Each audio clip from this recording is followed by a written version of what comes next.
Shira and Melissa, we'll let you get started. Great. Thank you, Amy. I'm Melissa Young, and Shira Krvarik is in a box somewhere. And we are the Federal Education Group. We are a law and consulting firm, and we work with state departments of ed, and we'll talk about why those are important in a bit, school districts, so folks like you all, and then other nonprofit educational organizations, some leadership organizations. We do a lot of work with the Council of Chief State School Officers, which is a national organization of all the state departments of education.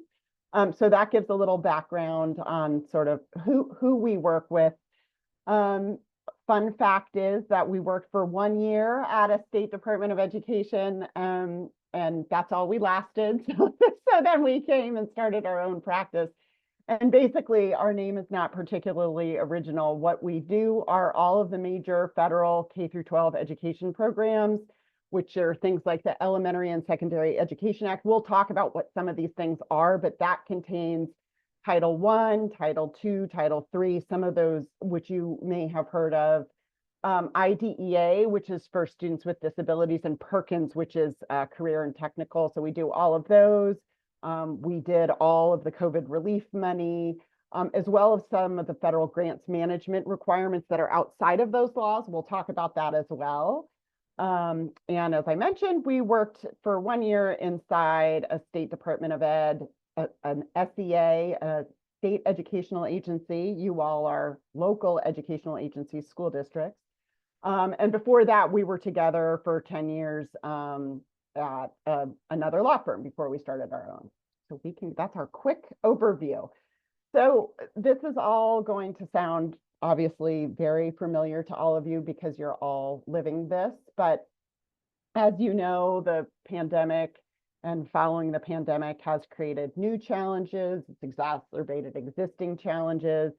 And in many cases, districts received ESSER money, which was the big pot of COVID relief money, to implement new initiatives, sometimes to implement new initiatives. People used it for all sorts of things. It was a very flexible pot of money.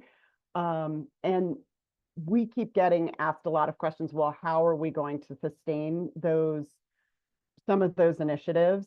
And Ed grants, U.S. Department of Education, which I'm going to refer to as Ed grants can play a role in sustaining some of those initiatives.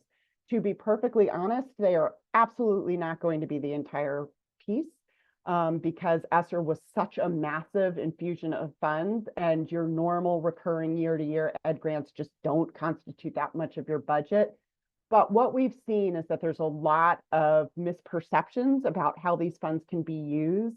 So the point of today is to highlight some of these misperceptions, hopefully arm you with a little bit of information about common misperceptions and other ways that these funds can be used that maybe are not as common but are permitted. In other cases, we've heard about districts that are starting new initiatives. So for example, in some places, folks are starting new early literacy initiatives, for example. And this can go through sort of this whole concept of braiding can go through how Ed grants can play a role in that as well. Basically how Ed grants, which are tricky and we get it, but how Ed grants can in many cases play nicely with your state and local funds.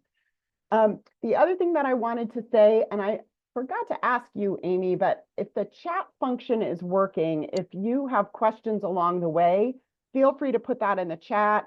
I'm going to sort of start off and then I'm going to kick it to Shira. But if you have questions in the chat and that we can answer, or you didn't understand something, or as you can tell, I speak rather quickly. If I need to slow down, feel free to give us that feedback. We're also going to reserve hopefully a few minutes at the end to answer any questions you might have. So yes, Melissa, they can put in chat. Yep.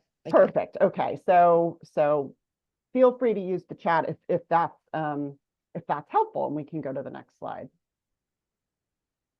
So as I mentioned, the bottom line, the bottom takeaway here is that Ed grants can be spent on many more activities in many more settings than is often appreciated, and that Ed grants can be coordinated, which is sometimes called braiding, to support more comprehensive, coherent services. And we'll walk through some of the ways that's possible. But we absolutely understand. I mean, we have a law firm that's literally, this is all we do, because there's so many rules, that these rules are so complex and technical that often they can be hard to manage. People are understandably afraid of findings, audit findings, or monitoring findings. And so what we've seen is, particularly at the local level, that tends to incentivize narrow spending.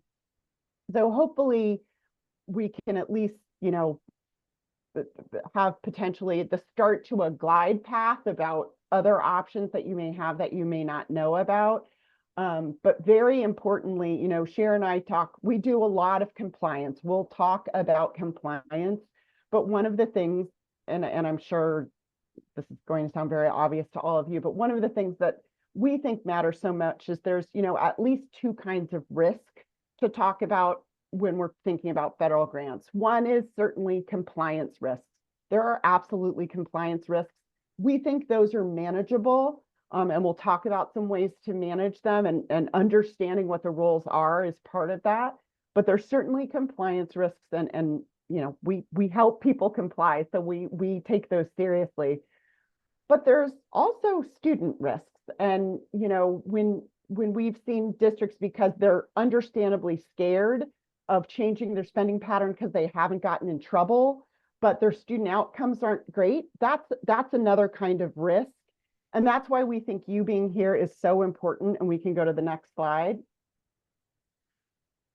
Because much of this, and this is going to be in a couple of slides, much of this actually comes down to leadership, how you manage these risks, both to compliance risks and student outcomes risks, fundamentally comes down to leadership and management. And a key point that we wanted to make that we think often gets missed in this discussion is that we know in many districts, this is a small percentage of your overall budget. We fully understand that. It can be an important part, but depending, on average, it's about 8 to 9% of an LEA, meaning school district's budget. That's nationally. We've worked with districts where it's much smaller than that. We've worked with some very high poverty districts where it can approach 25 to 30%. So it's, and this is excluding the COVID relief money, but in non-pandemic years, it's typically around 8 to 9% nationally for a school district. But a sort of under discussed issue that concerns us, and why, again, leadership is so important, is the confusion over these federal rules actually also influences how state and local funds are spent. And importantly, that means how services are delivered to students. So here's our example. Many school districts think that they are required under IDEA to use different interventions for students with disabilities versus students without disabilities, even if they have similar needs. So let's say we have students that are formally diagnosed with dyslexia, that are students with disabilities, and struggling readers, which is a lot of kids right now, as we know. They could both potentially benefit, and I'm just going to say a name, it's not an endorsement or anything. Let's say they could both benefit from the same sort of tier 2 Orton-Gillingham reading intervention. Your English language learners might also benefit from that if they're struggling readers. Because of misperception, school districts think that they couldn't, for example, pay for, you know, if appropriate under their IEP and all of that, but they couldn't pay for, with IDEA, that Orton-Gillingham reading intervention for your students with disabilities, and then use state and local funds or Title I funds for Title I students, or Title III funds for English learners for that exact same intervention for non-disabled students. That obviously, and that is allowed. We're not going to dive deep into the share. We'll talk a little bit about some of this, but this disconnect, this misperception is due to an IDEA rule. That's not how a lot of school districts want to set things up, but because people think that the services have to be different, that obviously affects professional development for our teachers, how we set up our master schedules, whether or not we can use one or more staff to deliver the same intervention to different kinds of kids. So we did want to put a pin that we're going to talk a lot about federal funds and what you can do with your federal funds and hopefully unlock some of that. But also, hopefully, you can keep in the back of your mind that we really often see confusion over these federal rules affect how state and local funds are used. And we can go to the next slide. So as I mentioned, using ed funds to sustain or start initiatives absolutely requires leadership involvement, and we can see because, I mean, these are all tough decisions. So you all know that better than we do, but sort of balancing a wide range of perspectives across district offices, evaluating trade-offs about existing staff and services, because often what we see, typically about 80% of federal funds are used for staff. So if you're changing to something else, that has staffing implications. Those are very serious, important implications, and we understand that. And then sort of there's this whole idea of what is your organization's risk tolerance for new kinds of spending that hasn't yet gone through audit scrutiny or monitoring scrutiny. That's why we're so excited actually to be here. The leadership piece of this can't be underestimated. We've worked with all sorts of district leaders, and I think we may have some CFO types that are on here as well. And often when they learn, like, wait, what? We can spend our Title I money on X, they never knew about it. And having that sort of top-down leadership decision, obviously engaging with other folks, really is just vital. What we've seen it's vital if spending pattern, if you want to change the way you're spending the money. Okay, so we can go to the next slide.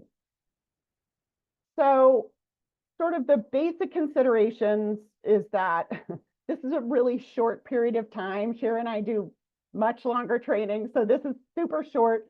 So this is sort of like the bird's eye view. So there's a lot of rules and requirements that apply that we're not going to talk about today. And unfortunately, many sort of ed spending choices and decisions are fact specific, which is really annoying, but at least we can hopefully paint a picture of how broad often these funds can be spent. But whether any specific cost can be spent in a specific circumstance depends sort of on the situation. So what that means is just because we list a cost as being allowable, and it doesn't mean it's necessarily always allowable. And if we don't mention something, please know there's tons and tons of options that are out there that are not listed in this presentation. This is really just designed to give an overview. We can go to the next slide. So today, sort of what I'm going to touch on is an overview of how ed programs work, because what we've seen is that it's sort of a mystery often, like, how do I get the funds? How does it flow? Who's responsible for what? So we'll do a brief overview of that. And then I'm going to talk briefly also about how one can braid funds. So that's using multiple funding sources that can include your state and local funding too, for a coordinated initiative, and we'll give some examples. And then I'm going to kick it over to Shira, she's going to talk about sort of a 4-step process of how to analyze if a cost, what kinds of costs you may want to support with federal funds versus state and local funds. And then she's also going to give a sort of brief overview of the biggest U.S. Department of Education programs. And by biggest, I just mean literally by size, the amount of money that most districts get. The biggest are Title I, Title II, and IDEA. And Shira will tell you what those are later. The other thing that we want to flag when we're talking about school improvement, sort of generally, there are other funding sources out there that could be very important that your district may receive that we're not talking about today. So there's something called Section 1003.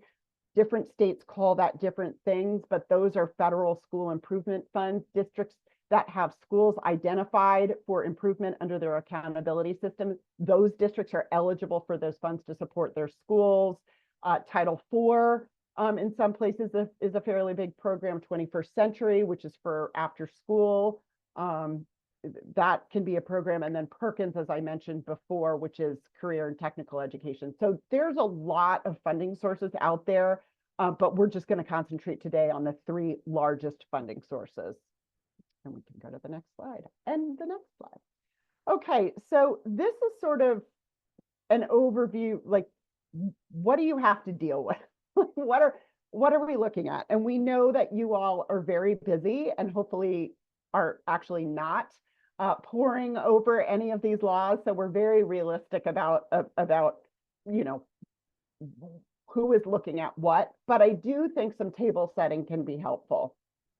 So sort of the first, and I make a joke, I can't see any of you, so I have no idea sort of what the ages are of folks, but if any of you were alive when I was alive and were familiar with Schoolhouse Rock, I feel this is sort of our Schoolhouse Rock, just a bill sitting here on Capitol Hill overview of where do these requirements come from. So in order of importance, that's what we're going by. We start with Congress, and Congress passes laws. Those are also known as statutes. Those are interchangeable words.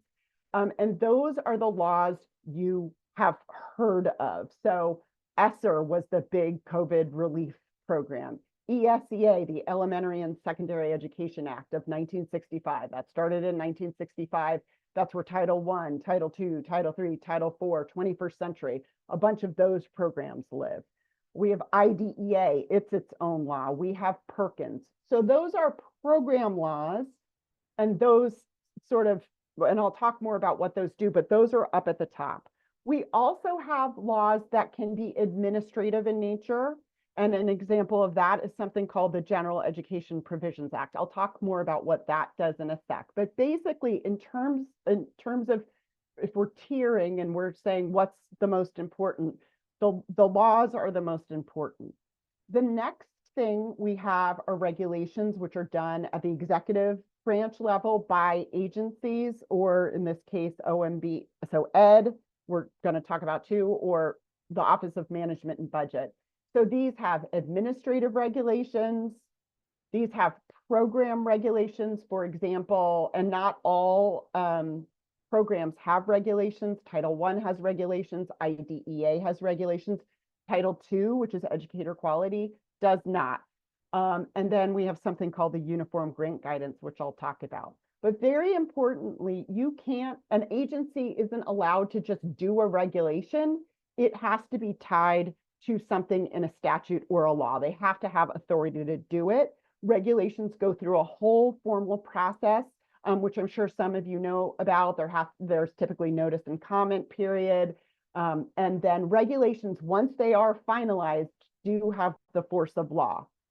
So they're sort of underneath statutes and actual laws, but they still do have the force of law. And then the last thing we have is guidance. And ED puts out something called non-regulatory guidance, which will be typically plain language explanations of what these rules are. It also can be presentations, letters, fact sheets, press releases, emails, phone calls, all of that. That's all at the federal level. Your state also often puts out guidance, sometimes that they customize to state context. Sometimes it's making you all be aware that this guidance is out there. Ironically, this is sort of like the least important in terms of legal tiering. This does not have the effect of law. That's why it's called non-regulatory guidance.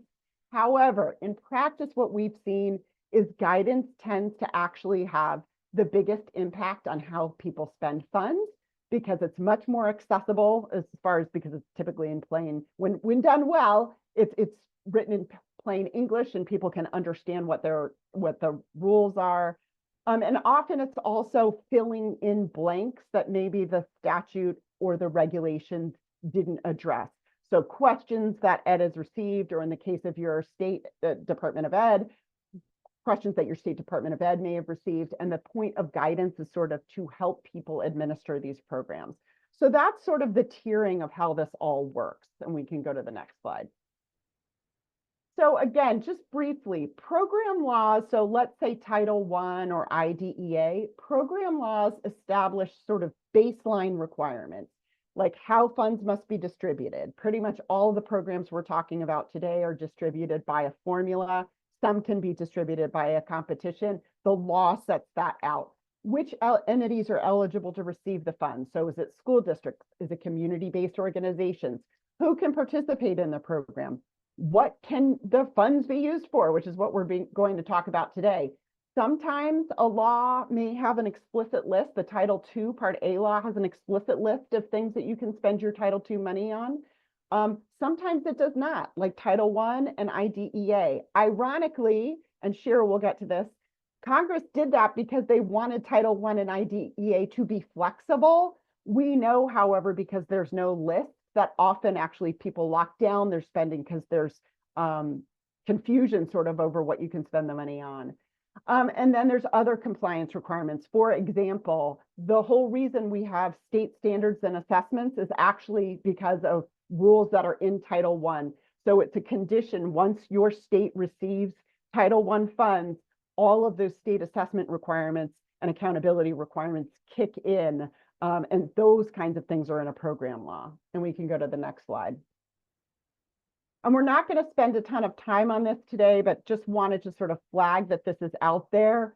The Uniform Grant Guidance is, again, the set of regulations that the Office of Management and Budget puts out, and it applies to pretty much all federal grants, not just U.S. Department of Education grants. So if you've got transportation grants or CDC grants or something like that, it would apply to, these rules would apply. These are a bunch of sort of grants management types of rules. So you have everything like financial management, internal control, procurement, inventory management, cash management. There's also things called cost principles. That's sort of setting standards for certain things. So for example, there's something called the necessary and reasonable standard. So it's exactly what it sounds like.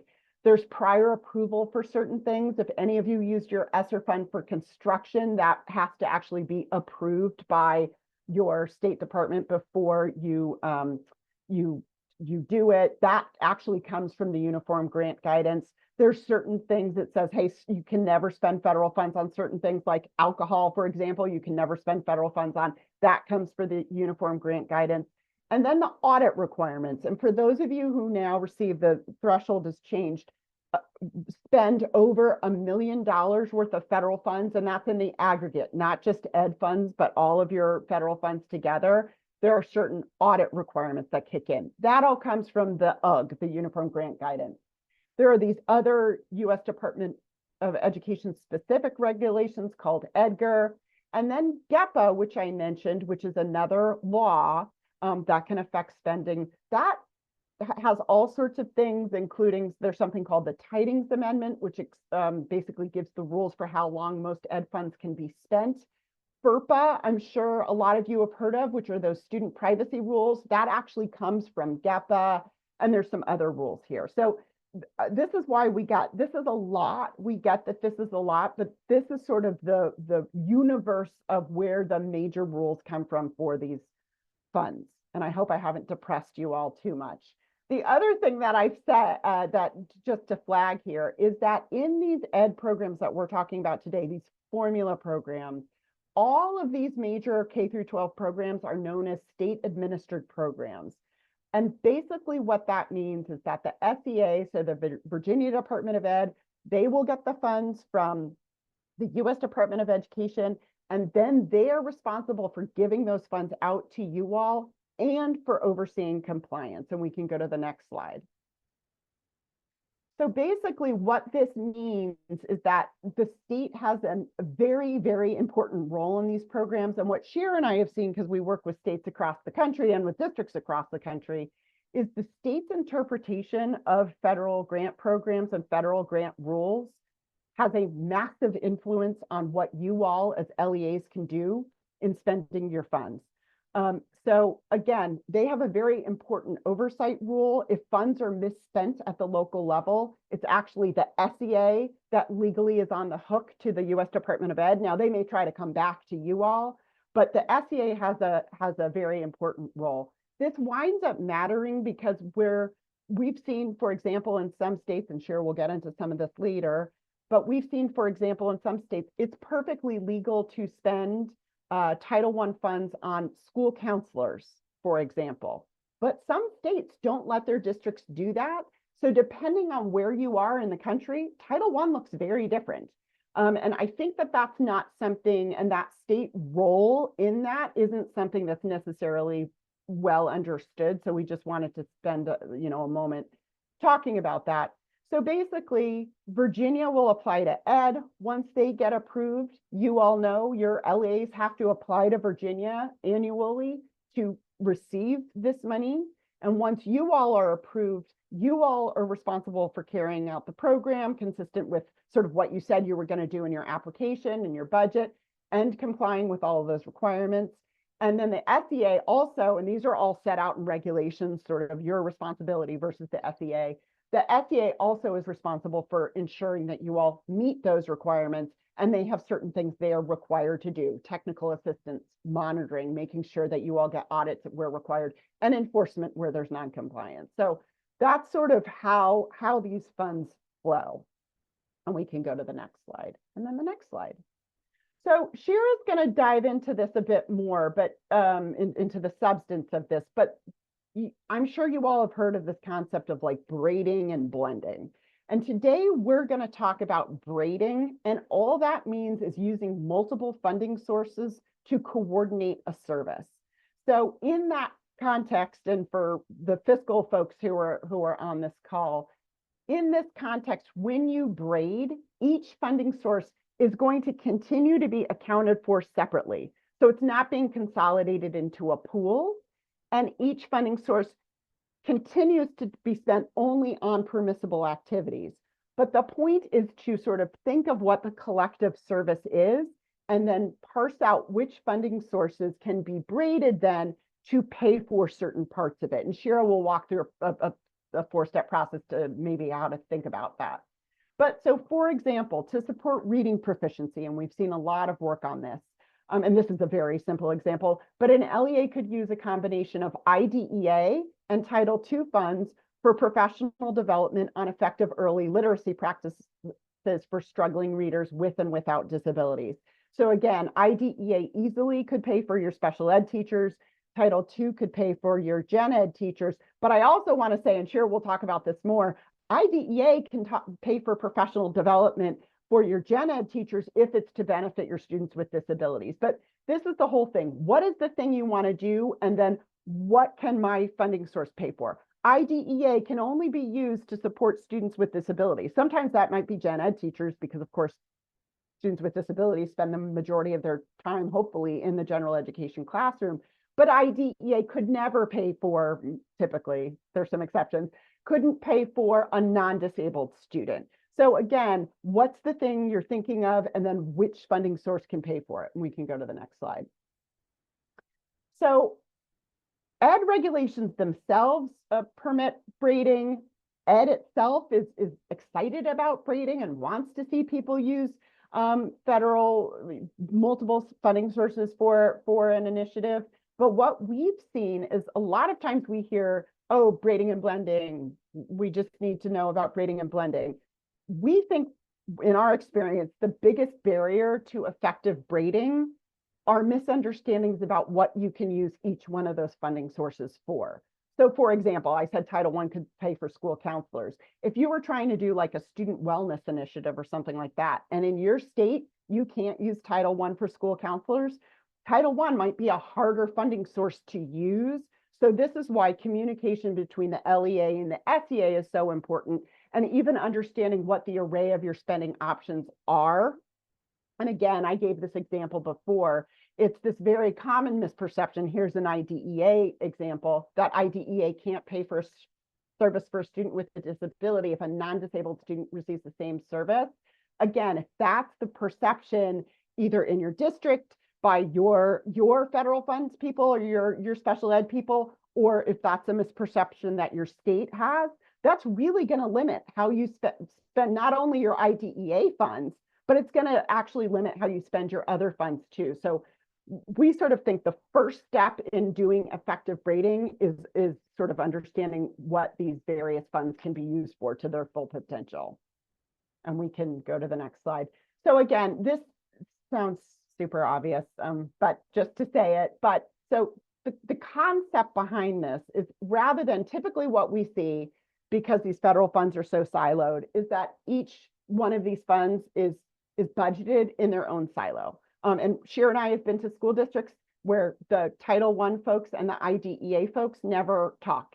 And that's interesting because in many cases, school improvement challenges are often because of students with disabilities. So having people coordinate would obviously be important, but because there's separate rules for each one of these funding sources, they're typically budgeted for in silos, which means if they're budgeted in silos, you do for your kids.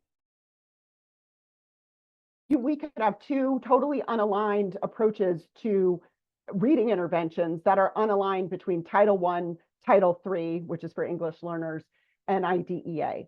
So the idea of grading is to start with what is the thing we want to do, and then figuring out, okay, and what funding source can come in and support that. Often more than one funding source can support parts of things. So for example, Title II could pay, or Title I and Title II and IDEA and Title III all can pay for professional development. So it really depends on what the specific part of the initiative is to sort of match the funding source. And I will move it over to Shira, but sort of she's going to talk about a way to maybe think about this. Great, thanks, Melissa. Okay, so I'm going to give a very simplistic 4-step overview of what this process could look like. And the reason why we wanted to be so simple, and this is going to feel intuitive and obvious, but the reason why we wanted to be really this simplistic is because, as Melissa said, this is not a common way that we see federal funds budgeted. These are categorical programs. What we often see is, you'll have a Title I director or a federal programs team. They'll sort of say, what are we going to do with our Title I money? Instead of doing that district level step back and say, okay, district wide, what are the things we need to do and where can federal funds plug in?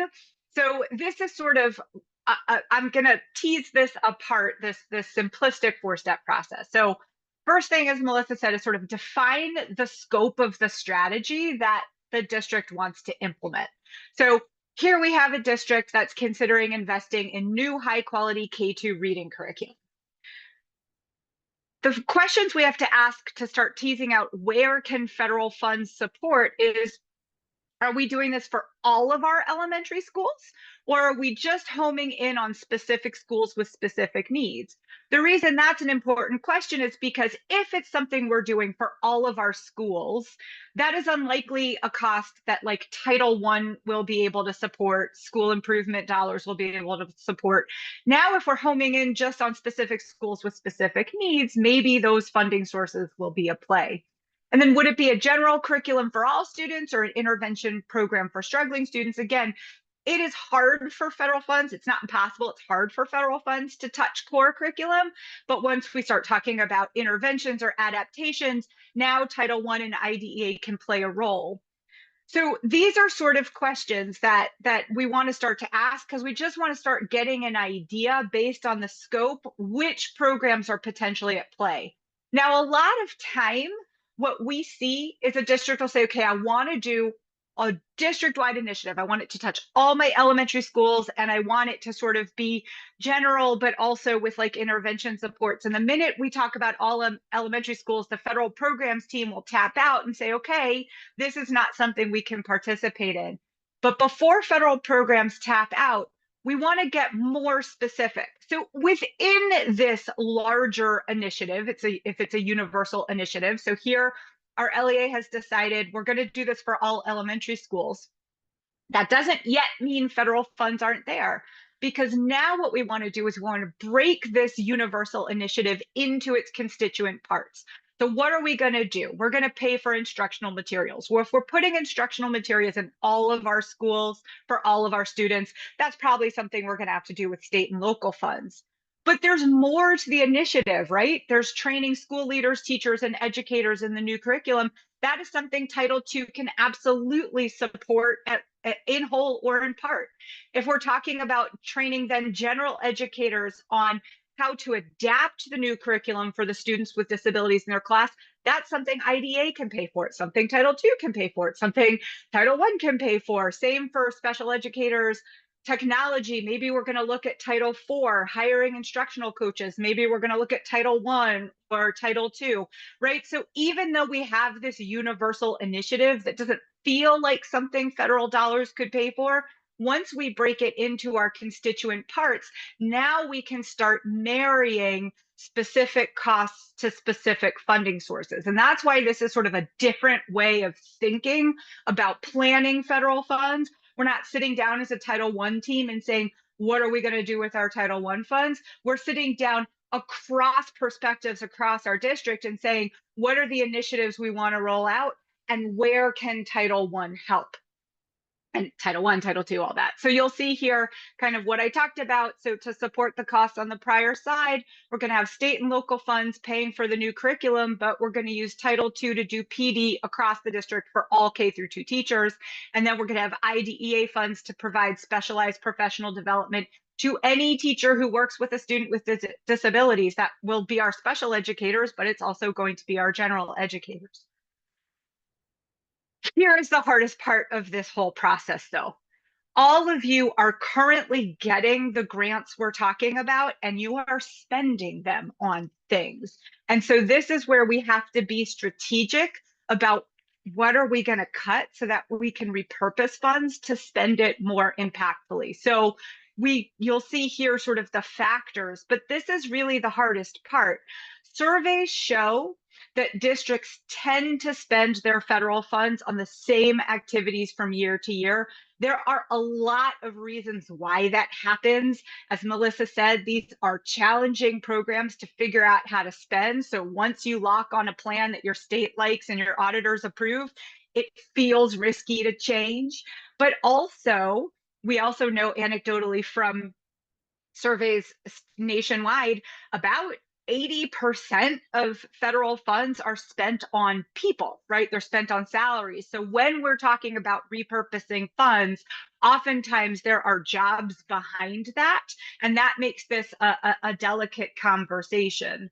So this is not anything federal law can help with. This is the leadership part of it, which is, hey, look, we've had these activities in place.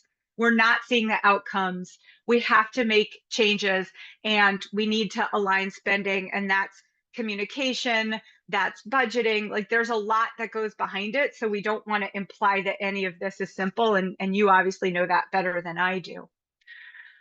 But as Melissa said, what we find is that often the biggest challenge when it comes to coordinating funds is knowing what each grant can be spent on. And so I just want to sort of walk you through, again, a very simple example around chronic absenteeism, but just to really highlight what I think is probably more of a mindset shift. So here we have chronic absenteeism. What role could federal funds play in that? Well, you're going to see here, Title I, Part A, we have things like counseling, school-based mental health programs, specialized instructional supports, preventing and addressing concerning behaviors, academic and non-academic supports that improve student engagement and connectedness, teacher and professional development side, and then reaching out to families, right? This probably isn't how most people think about Title I. We tend to think about Title I as the reading and math academic program. So we're doing sort of add-on intervention programs. But as I'm going to show you in a minute, Title I can be so much more. So we can't even really think about how could Title I play a role in a chronic absenteeism initiative until we kind of understand the full scope of what Title I could potentially support. So you'll see the same thing here for Title II. We often think about Title II as sort of a traditional professional development program, and certainly you can do that, but it can be broad PD. It doesn't just have to be on curriculum or academics. It can be PD on helping educators to understand when and how to refer students to get support for trauma or mental illness, forming partnerships between school-based programs and community-based programs, training on how teachers can support improved school conditions for student learning. So what role teachers can play in safety, peer interaction, drug and alcohol abuse, chronic absenteeism, using data, giving the development educators need to actually understand what are appropriate early warning systems, where do we see students going off track, actually helping them to understand how to access and evaluate that data. All of that is stuff Title II can support. Title IV, I think people tend to know that Title IV is a flexible program in terms of like it can support a lot of allowable activities. But this is where we can really hone in on, if we're talking about absenteeism, how can we make school a much more engaging place for kids to be? So even if they sort of feel turned off by traditional academics, or if there are peer problems at school, like how can we really target the root causes? So one of the root causes is getting kids excited about getting out of school, right? What are they going to do next? What's their career track? What's the guidance? How can we help them? That is something Title IV can support. And Melissa sort of said in education, we tend to have these like big dog programs. We have Title I and IDEA. Those are our $15-16 billion programs nationwide. And then we have all of these smaller programs. It's really hard to spend the smaller programs on one initiative that could cover a whole bunch of kids.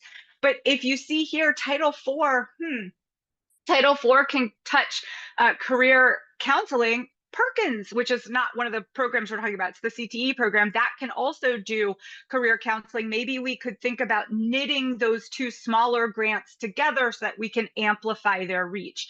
So you see here, music and arts, all kinds of stuff. And then IDEA Part B, I just want to second what Melissa said. IDEA Part B, although it is supporting students with disability, it is very much a program integrated into core curriculum. The whole point of IDEA is to help students with disability access core curriculum. And so IDEA absolutely has to be integrated if we are going to serve kids in the least restrictive environment. We're going to give some examples of that. So that's just sort of the big table setting of what I'm going to do now, which is go through 3 programs, Title I, Title II, and IDEA, and just sort of give a snapshot of how could we think about these programs more broadly than what is typically done. So I just want to do 2 things. So one, I want to time check. Melissa promised we will have some time to pause for conversation and questions. So I'm going to take about just 10 minutes to go through this, and then we can talk. But if anything I say raises a question, if you have a comment, in the meantime, feel free to put it in the chat. Melissa is able to answer questions in real time. So do feel free to use the chat, but I will stop in about 10 minutes so we can talk and reflect. So what I'm going to do is I'm just giving the highest of level snapshots of these 3 programs. And what I really want to focus on is examples of potentially allowable but non-traditional spending options. You don't need me to recount sort of the spending options we all know. We all know we can use Title I for academic interventions in reading and math. You don't need me to tell you that. I'm here to sort of expand the picture. And all of the examples I'm going to give are going to make some assumptions. We're going to assume that we have dealt with supplement not supplant and other fiscal rules like excess cost and IDEA. We're going to assume the district can make the case that these are necessary and reasonable expenses in light of your needs and circumstances. And here's the big caveat. We're going to assume the costs are consistent with state policy. So I think Amy has flagged for you, and VTLA knows we're doing this. We are going to say things that the federal law would allow. Whether or not it is something your state allows is a different matter. And so that is just a reality, and we can sort of talk how to navigate that and balance that. Okay, Title I Part A. Title I Part A is extra money to help districts and schools affected by poverty expand opportunities for students who need additional academic supports. The key takeaway here is that when in policy land we talk about Title I, we talk about it as an anti-poverty program.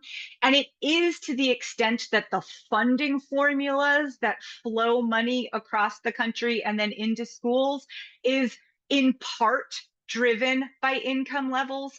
But once we get that money, once we go through the formulas, this is the money that we spend to help the kids who need extra academic support. Oftentimes, that is going to correlate with socioeconomic status, but not always. So we are talking about finding our kids who need extra academic support, and that's where we're going to put our Title I money. Congress intended Title I to be a flexible program in that Congress said the purpose of this money is to provide support to students who need additional academic help. But that doesn't mean everything we spend necessarily has to be like an academic type activity. We're thinking about how can we best help kids succeed academically, and sometimes that's going to be by looking at a wide range of academic subjects. Like I said, Title I is most commonly spent on reading and math. That makes sense. Those are the subjects that are tested both on the state assessment and then like NAEP and all that stuff. But to help students succeed on those state tests, we can look to things like science, technology, PE, right? It comes as a surprise. PE is defined as part of a well-rounded education. Title I can support a well-rounded education. There's lots of evidence that getting kids moving and giving them brain breaks actually will then help them to focus. We can think about art and music and how integration can help both on reading and math. If we think about getting at comprehension, we are getting deep into like social studies and civics and economics so that kids can have background knowledge to improve comprehension skills. So there's a lot that Title I can do beyond reading and math. Title I can also support non-academic activities that contribute to academic achievement. So things like mentoring, behavioral supports, mental health, other student well-being, and engagement. Title I can help all that stuff in one of three ways, or it's not all or nothing, but there are sort of three ways Title I can support. You all at the district level have the option to reserve some of your Title I dollars for district managed activities for all or some Title I schools. So if the district sort of saw a need like, hey, we really have leadership challenges in our Title I school, we want to reserve some money centrally to do a principal academy for principals of Title I schools to help provide peer relationships and coaching and PD around the unique challenges of leading a Title I school. That is something you could do centrally. If you had a cohort of Title I schools that were really struggling with school improvement, you could pull some money off the top of your Title I allocation to run a school improvement activity for those schools. So you have some options to keep Title I funds, some Title I funds, can't be everything, but some Title I funds at the central level to do a centrally managed activity for your Title I schools. So it's not your whole district, it is just for your Title I schools. You can then the bulk of the Title I money gets pushed down to schools. And once it hits a school will pick a model of service delivery. There's a school-wide program where any or all students can participate, and there's a target assistance program where only specific identified students participate. We could do a whole training on the nature of that. I won't belabor that point because I do want to get through everything. So what I'm going to do here is just give some examples of potentially allowable but non-traditional Title I activities. So Melissa mentioned counselors. We could do mentoring. We can do school-based mental health programs. We can do building non-academic skills, self-regulation, fine motor skills, stuff like that, history, civics, economic, engineering, computer science. So you can see here, I won't belabor the point, but these are all things Title I can touch. All of these things are specifically called out in the statute. So I just wanted to flag that. Yes, and Wayne made a good point that at least 1% of your Title I allocation has to be set aside for parent involvement. There are actually quite a couple of things that will eat up your Title I funds. You have to reserve money to provide equitable services to private school students. You have to provide services to students in experiencing homelessness and foster care. So you're right that there are earmarks that will eat up some Title I funds before you can even think about a discretionary central. So thank you for raising that. That is right. So here's just some examples of sustaining or starting an initiative with Title I funds. So let's assume we're all sort of coping with the end of the COVID relief funds. Let's say a district used COVID relief money to add school counselors in all of its schools. Now that the COVID relief money has gone away, the district can't afford to retain counselors in all schools with state and local funds, but it could use Title I funds to retain those counselors in Title I schools. So that's sort of an example of where Title I can come in and play if the scope of our initiative is focused on Title I schools. This is just one I put in here because this is really sort of like a nudge and a prod to think about Title I more broadly than we traditionally do. We worked with lots of districts that used COVID relief funds to do outdoor learning spaces. The district could then use Title I funds to offer an outdoor science program in those spaces. That's a win-win, right? We have an academic link there to science, but we're also building engagement and improving connectedness to school. So that is something we could do with Title I that is not something we historically see. And then this one I think is pretty on the nose for where we are. We have seen in the media, but we've also heard anecdotally from clients we work with that teachers are saying that incoming kindergartners, so these are the kids who lost out on pre-K and daycare over the pandemic, are coming into school needing extra support around fine motor skills and really key self-regulation skills like sitting still, attending to their efforts. We don't often think about occupational therapy as a Title I expense. We think of that as something that goes on in special education land. But if this is a need a district is having, it could use Title I funds to hire OTs to work with eligible Title I students. So like, we don't have to leave this all up to kindergarten teachers to manage this themselves, right? We can bring in OT support to actually help build those skills for those eligible Title I students. So this is just, there's a lot that goes behind this. Remember all of our caveats, but these are just like some examples meant to be like, oh, I don't think about Title I that way. So let me briefly cover Title II. Title II is our program that helps support effective instruction. Unlike Title I, districts don't have to push Title II down to schools. You can do centralized activities with Title II, but we do have to consider the needs of your lowest performing high poverty schools when planning the activities that you'll carry out. There are also stakeholder engagement. The key with Title II is that we often think about Title II as like professional development or class size reduction, but there is a lot more that we can do within the realm of supporting educators. So we can have career advancement members. If you guys are like many districts across the country and struggling with retention and recruitment, we could do programs to help paraeducators get certifications that they can become certified teachers. We can do financial support for recruitment programs. We can have teacher and school leader residency programs. We can build alternate routes to certification. So there are a lot of options within Title II beyond just professional PD. So you'll see some examples here.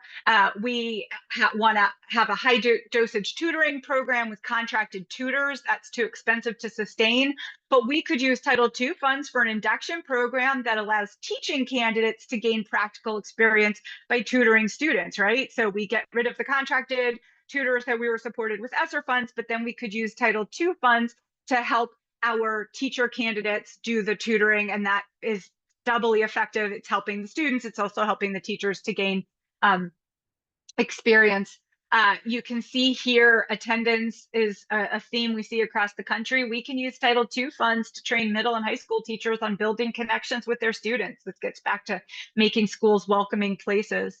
And Melissa already covered this, but most general educators now have students with disabilities in their classrooms. So we can use Title II funds to train those general educators on adapting instruction to meet the needs of their students, which leads us to IDEA. IDEA tends to be the most siloed program in terms of having like a completely separate staff. We see often districts and states will have like a federal programs office, but then special ed is its own office. And if we walk away with anything, Melissa and I want to give you the plea, like IDEA really needs to be part of the conversation if we're going to think seriously about school improvement. So IDEA Part B supports special education and related service. Special education is often thought of much more narrowly than it needs to be. It just means adapting instruction to meet the unique needs of students with disabilities. That can be done through sort of like pull-out interventions, but there's a fair amount of that work that can happen in general ed classrooms with general educators.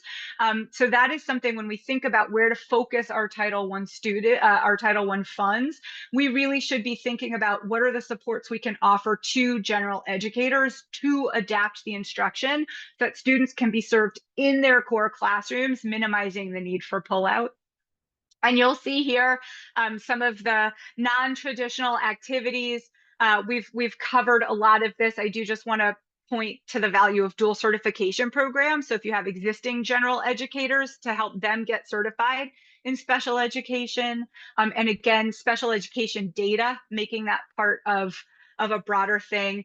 And then you'll see here just two quick examples. The district you can embed extended service year programs for students with disabilities in summer learning programs for all students. So those don't have to be bifurcated things.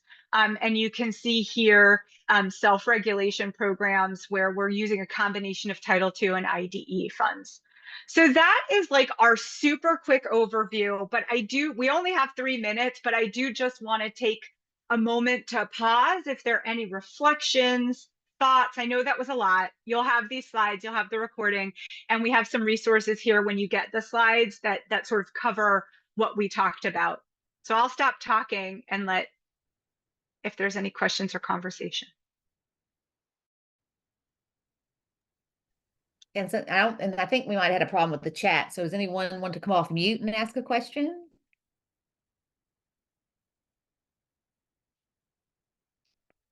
They're so quiet this morning. It is a Monday morning and it's rainy. You know, I don't Any questions? We got 2 experts here.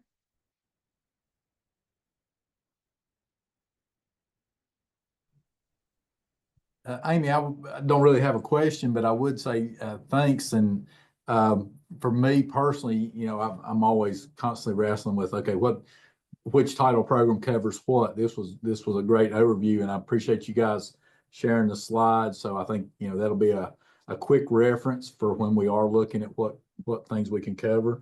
I would just say for new superintendents, I would push this up earlier in the schedule, you know, because I know that's something, being in my second year now, that, you know, I would have loved to have this a year ago when I started. So thank you all very much. And I just want to throw that out there. And this was a topic that when we were doing cost sharing with the Department of Ed, that Dr. Coons said, I really would like superintendents to learn more about braiding funds. And so, the federal education group was recommended to do this. So yeah, and we do have some of our first year superintendents in here. I see Yolanda and Herb and Wayne. And so, yeah, and we have some finance officers here. I think if we do this again, listening to Melissa and Shira talk, is maybe I should have invited the special ed coordinator, the directors of special education. I should have had them here too. So we'll do that next year when we repeat something like this. So yeah. So any questions? Amy, it wouldn't even hurt to have some of the federal program people here too, right, as well, with our, you know, directors of exceptional education. Yeah, we'll make it a party. Yeah, that's right. The more the merrier. I agree with her, but I agree with that too. Because when coming on board, I'm always asking my Title I director or my federal programs about supplanting and asking about which funds are, you know, for which. So I was taking pictures of everything because I didn't realize that there's so many things you could do with the funding and support. So it's been I'm always asking that person and they're always calling the state.